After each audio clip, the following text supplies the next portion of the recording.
I have to tell you, I don't know why. I am shocked at the media's daily failures. You know, them screwing things up, ignoring or lying about a story as sure as the sun is going to rise the next morning. It's like they don't even acknowledge that we have eyes of our own. Oh, we're going to talk about Obama's recovery. Recover?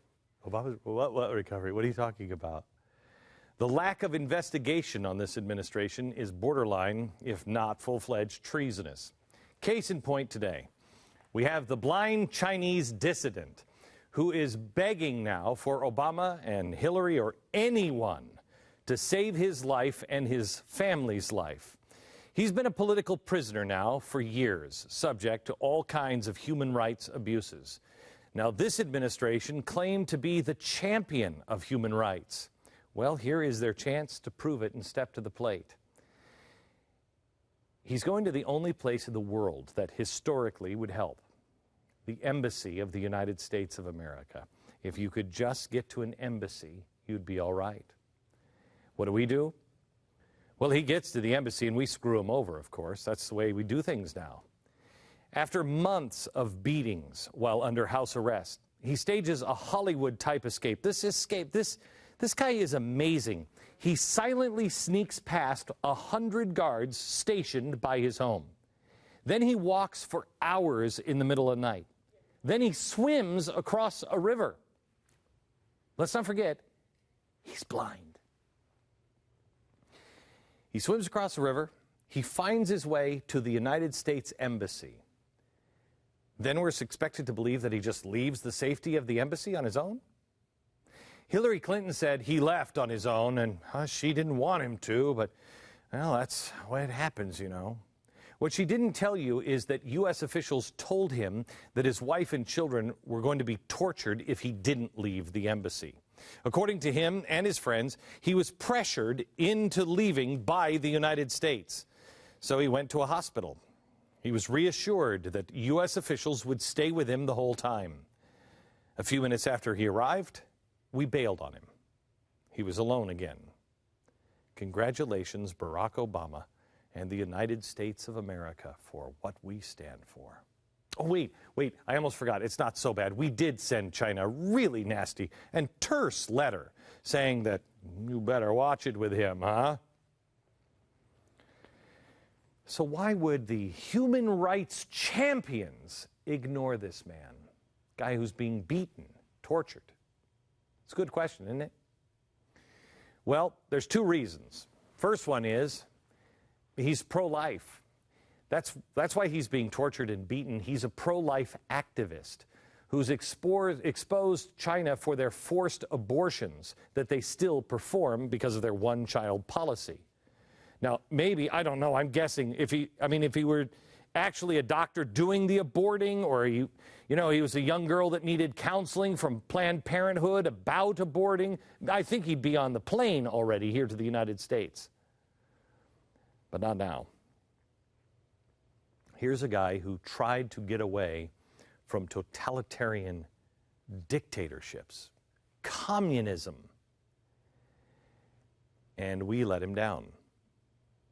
Do you remember when Ronald Reagan said these words? If we lose freedom here, there's no place to escape to. This is the last stand on earth.